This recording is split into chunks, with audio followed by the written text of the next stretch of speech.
Welcome to Allen Street Online. You know, I'm sitting here actually in my home. If you were with us last week, I mentioned my wife and I got away. We were going out, we had an RV trip that we were planning, and can I just tell you, not everything goes as you plan. You might call our time a lesson in Murphy's Law, but the thing that we took away from it is this: you get to choose how to respond.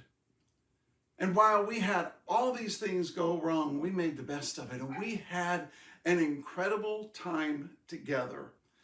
And I want you to know, God was there with us, just like even today, He'll be there with you, regardless of what you're going through. Right now, if you're watching on one of the social media platforms, let me encourage you to jump over to our website. The reason is this: we have all of our next steps, all of the tools that you would need to be able to request information or to secure a book or an outline or to submit a prayer request. You may also submit prayer requests by texting the word prayer to 660-885-2127. And you can do that anytime, 24/7. Right now, would you text the word connect to that same phone number? You're going to receive back a response, and if you'll click on it, you'll get a digital copy of our connection card. It's a way that we can know that you're here with us, and you can also submit prayer requests, follow along with next steps, even request information. And finally, you can also give by texting the word give to the phone number. Well, I'm glad you're here with us watching our service. We're going to encourage you. We're going to worship for a couple of moments. Feel free to sing along right where you are, or maybe you just want to sit back and relax and enjoy it. Pastor David is going to be preaching. He's actually going to be sharing about the prodigal father and what we can learn from a father who loves regardless. Somebody needs that today, to be reminded that our God loves us regardless of what we've been through. And maybe you're sitting there thinking you've gone too far, that God could never do something with you. I want you to know you're here for a good day, because you're going to find out God is waiting with His arms open wide, ready to receive you and kiss you and get you back into His family. Sit back and enjoy as we worship.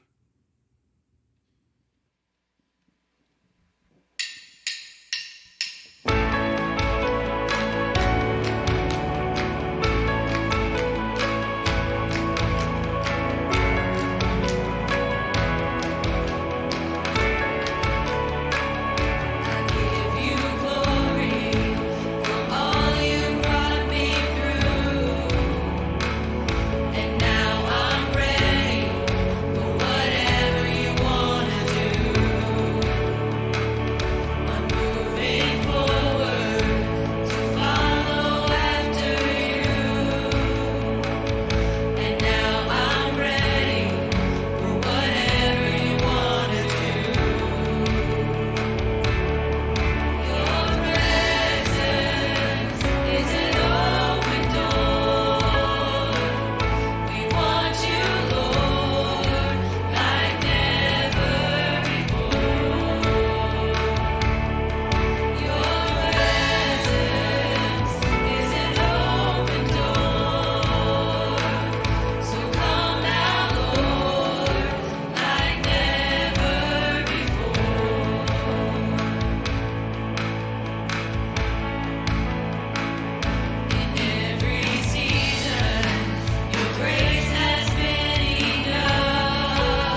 There's a table that you've prepared for me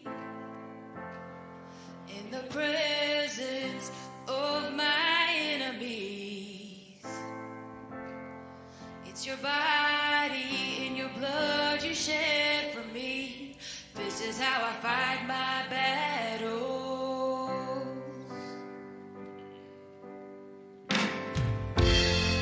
There's a table that you prepared for me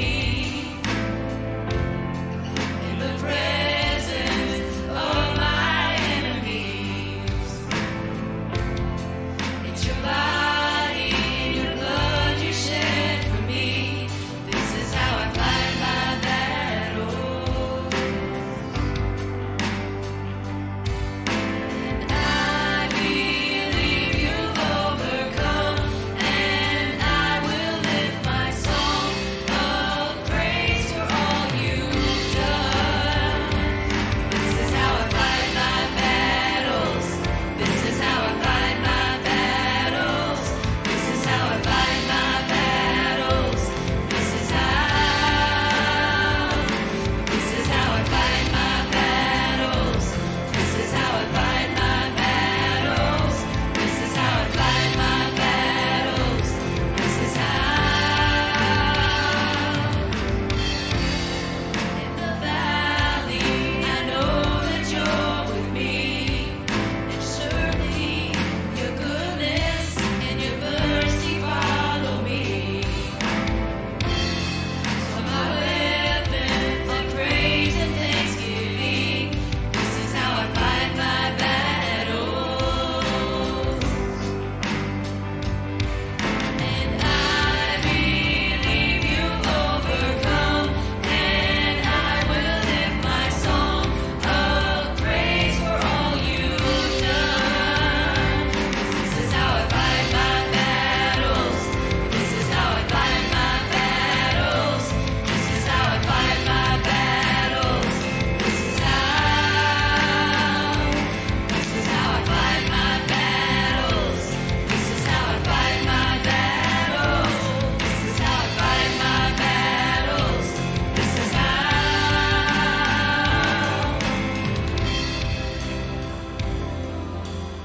Maybe right now you're asking yourself, how do I fight my battles? You know, this song reminds us that we're supposed to fight our battles with praise and thanksgiving, knowing that the Lord is fighting for us every step of the way.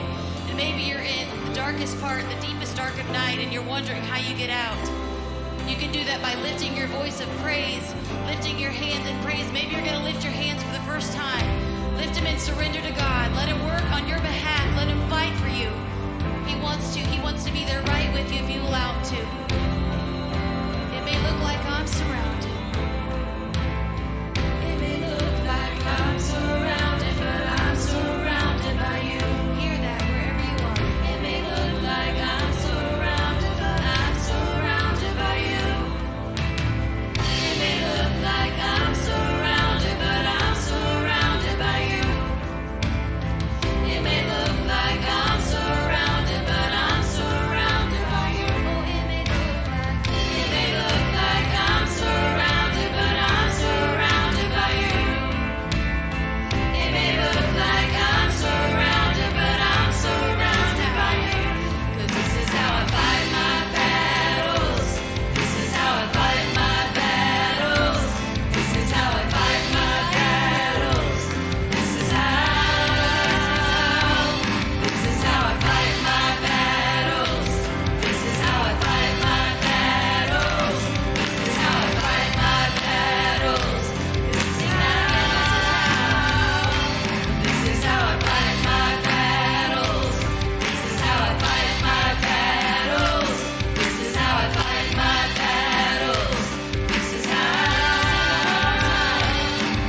welcome. We're glad to have you back with us. Last week, we talked about lost sheep. We talked about lost coins. We talked about being fully committed. We talked about being lost. We have those who are fully committed to God. We have those who are lost and are not serving God at all. But today, we're talking about the prodigal son. So, according to the American Heritage Dictionary, prodigal means recklessly wasteful or extravagant. It's a person who spends money in a recklessly extravagant way. It's a person who leaves home and behaves recklessly, but later makes a repentant return. The story of the prodigal son is the story of a son who is recklessly wasteful. He convinced his father to give him his inheritance early. He squandered it on all fast living before coming home. So we're going back to Luke chapter 15, starting at verse 11, and it says, there was a man who had 2 sons. This story can tell you more about God than you can ever imagine. This story is one of the most important stories in the entire Bible because it's the story of what God is like. If you want to know how God feels about you, if you want to know how much you're worth in God's eyes, or if you've ever wondered if you have any significance in this vast universe, then this is the story for you. How does God feel about you? We tend to think that once we have messed up, God is through with us. That's not true. God takes us regardless of what we have done in our life. This is the third story that Jesus tells in response to some muttering that the Pharisees were doing because Jesus was hanging out with the riffraff of Israel. The Pharisees didn't like that Jesus was associating with the so-called outcast. However, this muttering and this whispering did not sit well with Jesus. So he turns to them. He tells them about a shepherd who loses a sheep and a woman who loses a coin. And then he tells them about a father who had 2 sons and lost one. The story of the prodigal son that we're looking at today is told in 4 different scenes. On to scene 1, the son asks for his inheritance. The younger son asks the father to divide his property between him and his brother so he can have his inheritance now. And kind of amazingly, the father does. It ended up being split 1/3 versus 2/3. 1/3 to the younger son and 2/3 to the older son. At first glance, you might think, well, that's a really cool dad. Or without many boundaries, who is just putty in his children's hands. You might be right on both counts, but you miss the point of what really happens in this scene because what Jesus was actually describing here would be scandalous to every person who heard it. No one in the Middle East would ever make such a request of their father because to ask for their inheritance early would be like expressing a death wish for the father. Author Ken Bailey, who lived in the Middle East for quite some time, wrote this. For over 15 years, I've been asking people of all walks of life about the implications of a son's request for his inheritance while the father is still living. The answer has almost always been the same. Has anyone ever made such a request in your village? Well, never. Could anyone ever make such a request? Impossible. Well, if anybody did, what would happen? Well, his father would beat him, of course. Well, why? Because this request means that he wishes his father was dead. The younger brother is saying to his father, I want my 1/3 now, and my brother can have his 2/3 right now. In Luke 15:12, it says, divide your inheritance so I can have my share of the estate. This is the request. And to everyone's amazement, the father does. A story I heard. A couple had been fighting over the purchase of a new car for weeks. He wanted a new truck. She wanted a fast sports car. Excuse me. The discussion was getting very heated, and when finally the wife stated, look, I want something that goes from 0 to 180 in 4 seconds or less, and that's all there is to it. My birthday's coming up, and you better surprise me, or it's going to get mighty lonely for us around here, if you know what I mean. When her big day came, the wife went out to the garage, but there was no new car. Angry, she went back in the house, looking for her husband, but he was not at home. Frustrated and upset, she went to the bathroom to get dressed, and there, sitting on the floor, wrapped in a big red ribbon, was her birthday present, something that would go from 0 to 180 in 4 seconds or less, a brand new bathroom scale.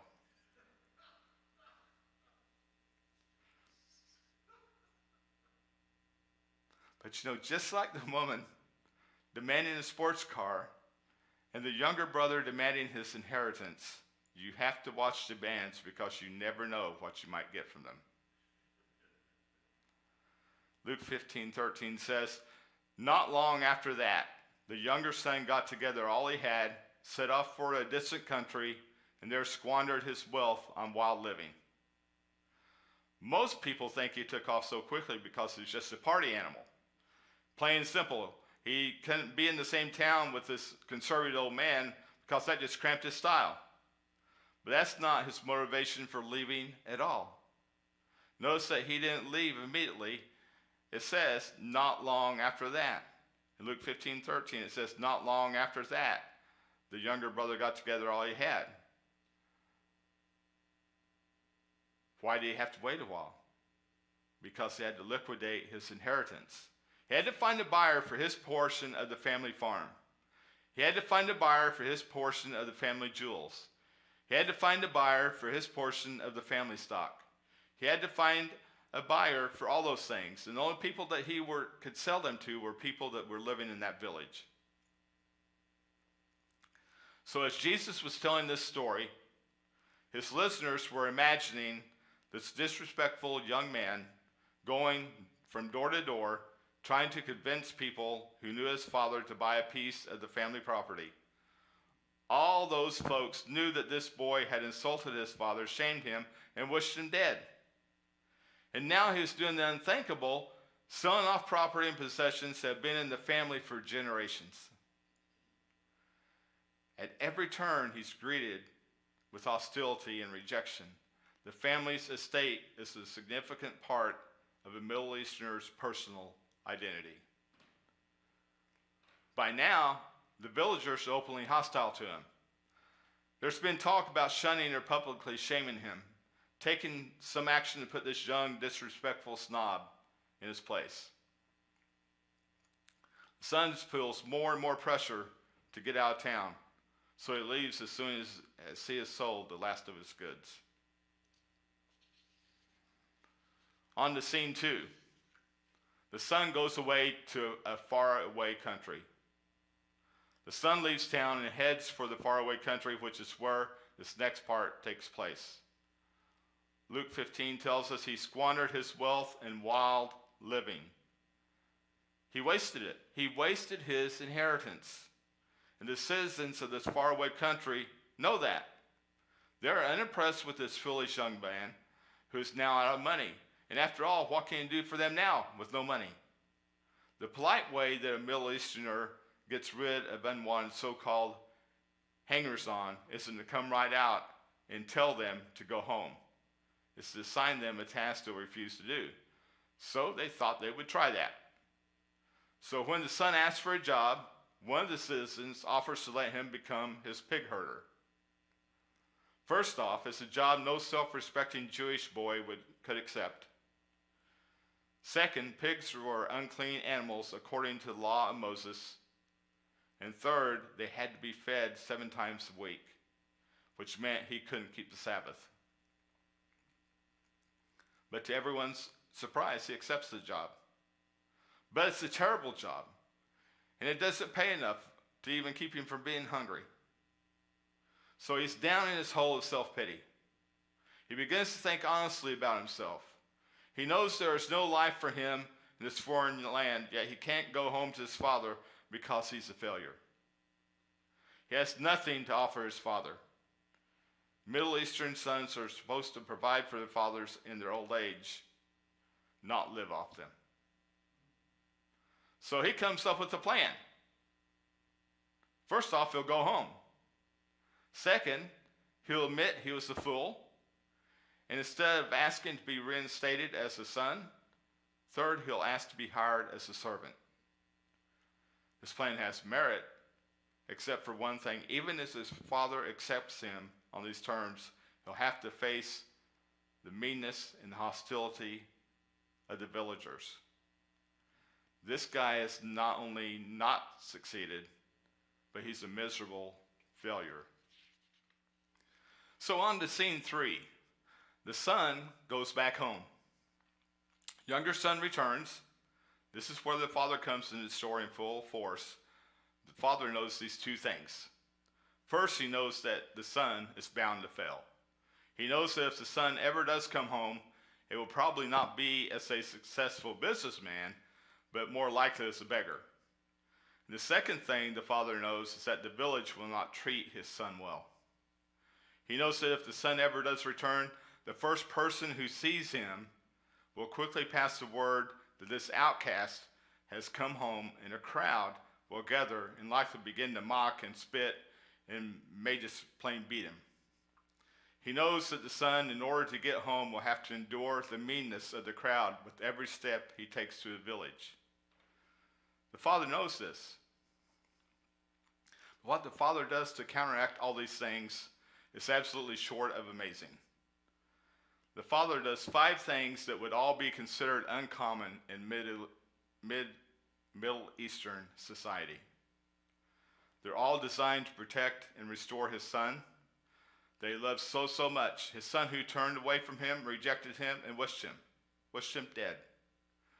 And the first thing, number 1, that he does is he runs. The first thing the father does is he runs.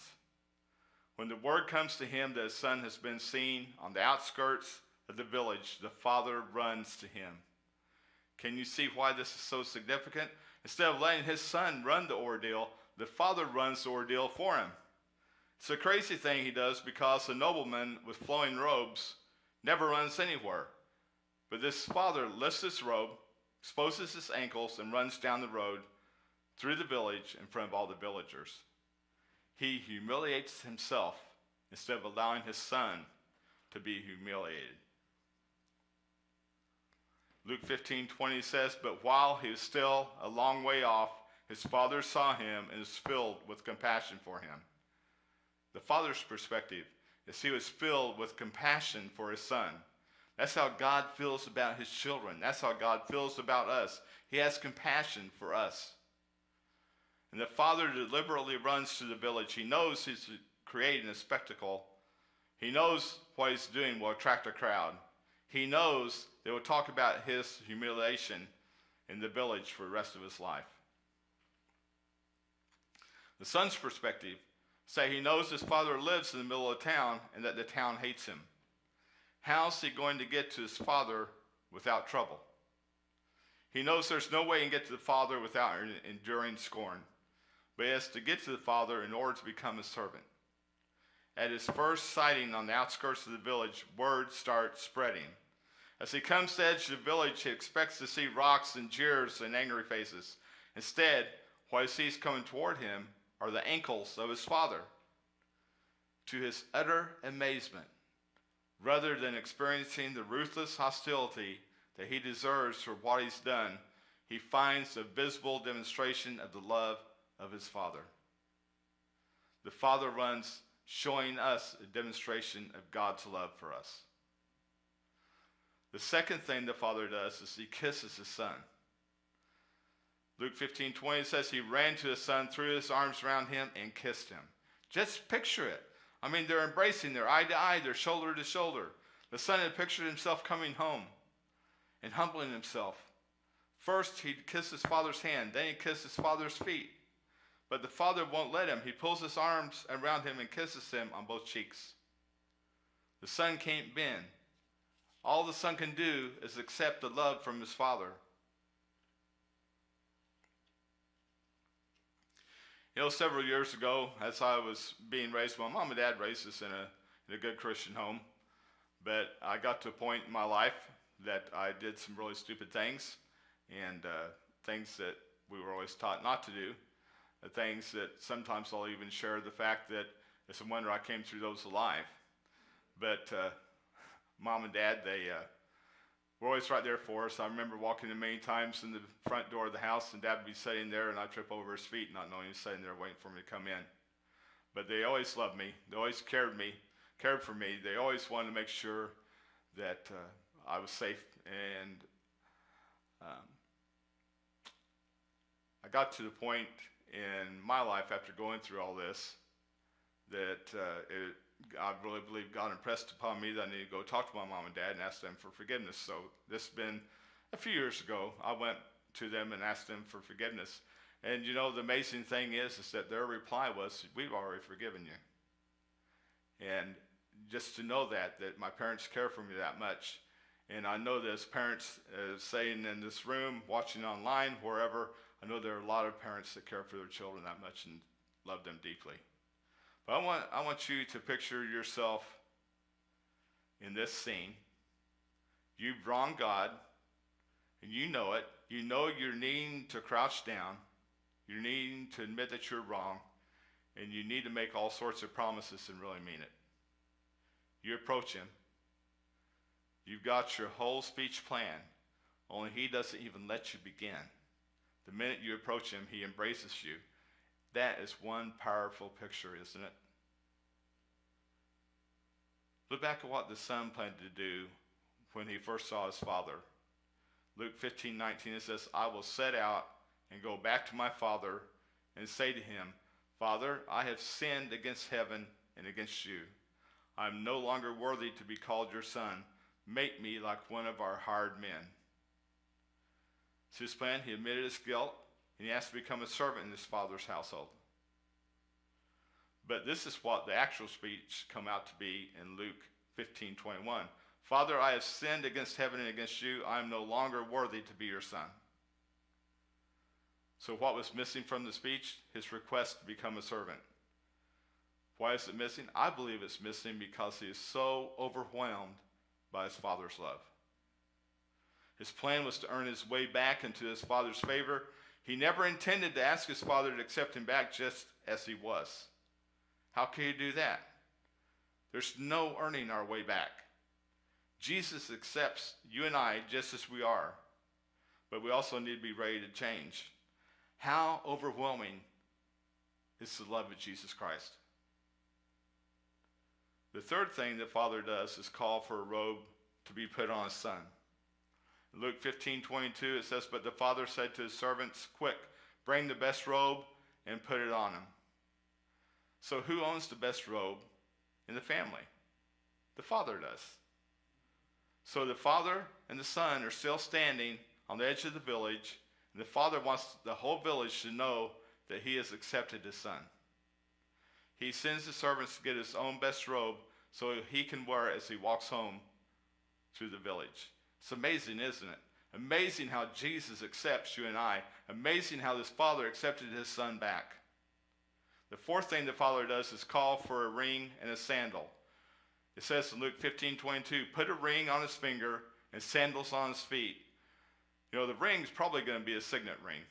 It's the ring of the father would use to sign all documents, which means the son is a trusted, empowered member of the family.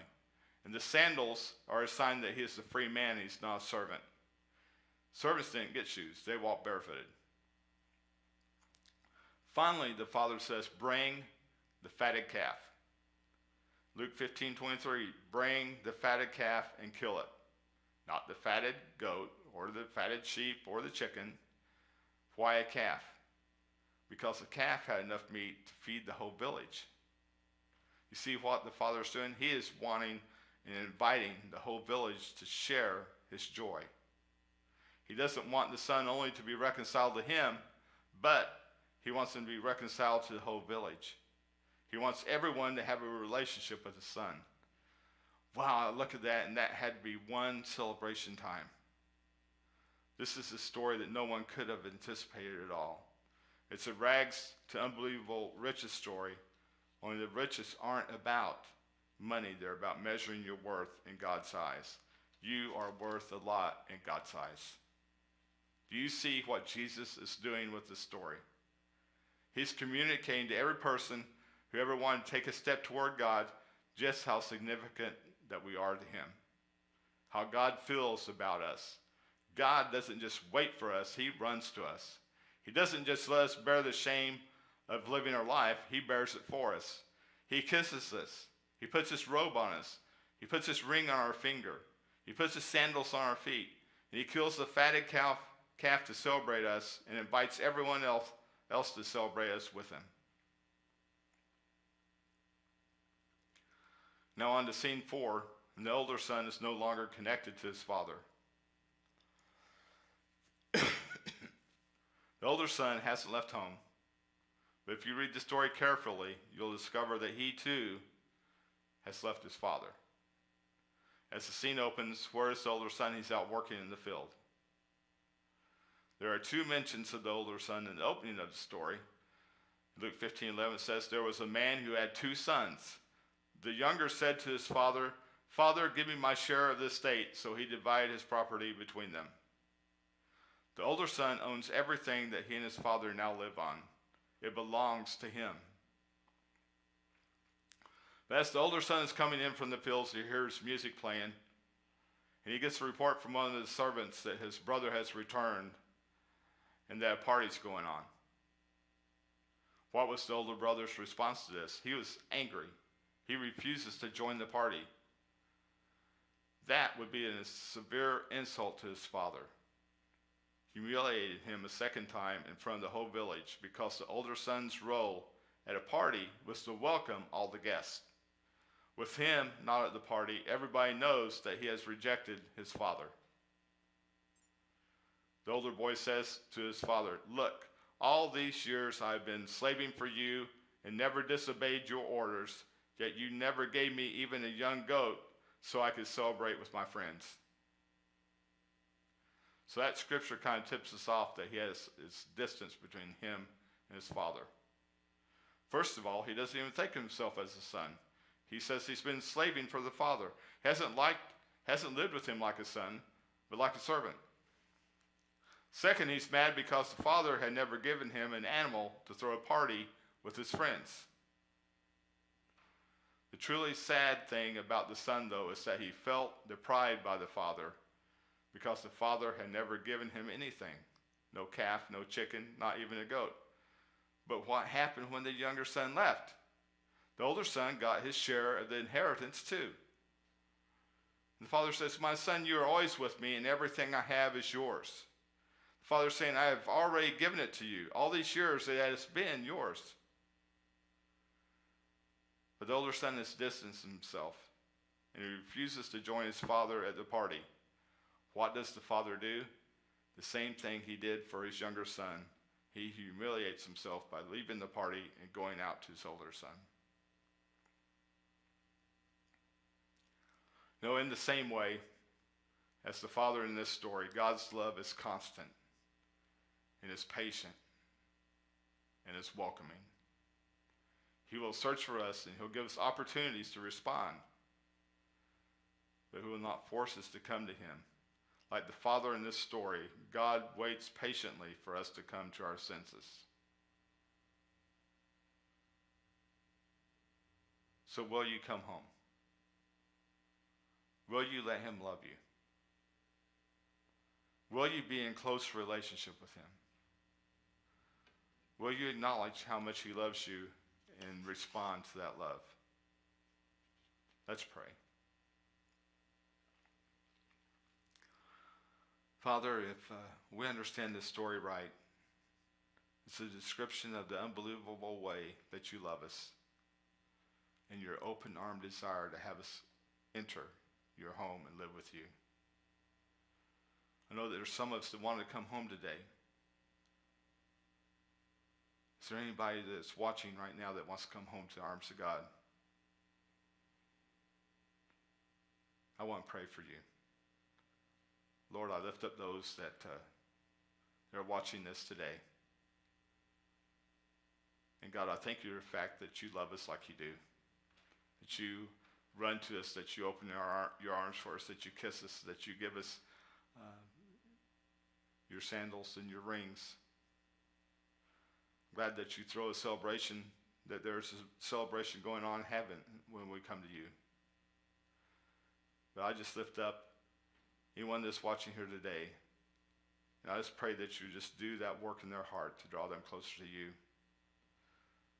Let's ask that they will be your child, that they will want to live their life for you. As we look at this story also, it's just an illustration about how much you long for those outside this building to come home to. And God, would you use us to invite and welcome people to join your family?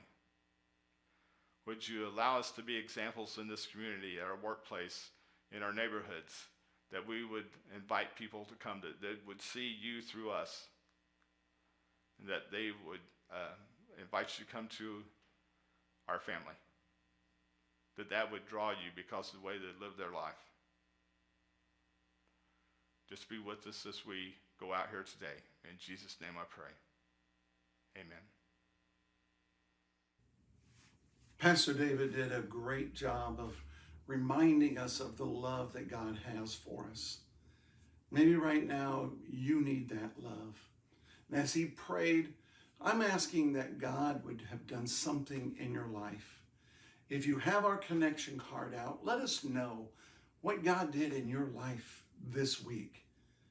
If you don't have one yet, text the word CONNECT to 660-885-2127. Let us know that God did something in your life. Maybe you would like to request the book Unshakable, or even the next step for your journey. We'd love to be able to send it. You can also request those books by just simply texting the word book to the same phone number. If you would, let us know if you'd like to have the digital copy, which you can read on your Kindle, e-reader, or even computer, or if maybe you would rather prefer the hard copy, and we'd be happy to send it to you free of charge. Don't forget, you can return your tithe and give your offering by texting the word give. You can also submit prayer requests anytime during the week by texting the word prayer. I want you to know we're glad that you were with us this week. If there's anything that we can do for you, we'd love to be able to come alongside and help to meet needs. I'll be looking forward to seeing you next week here at Allen Street Online. God bless.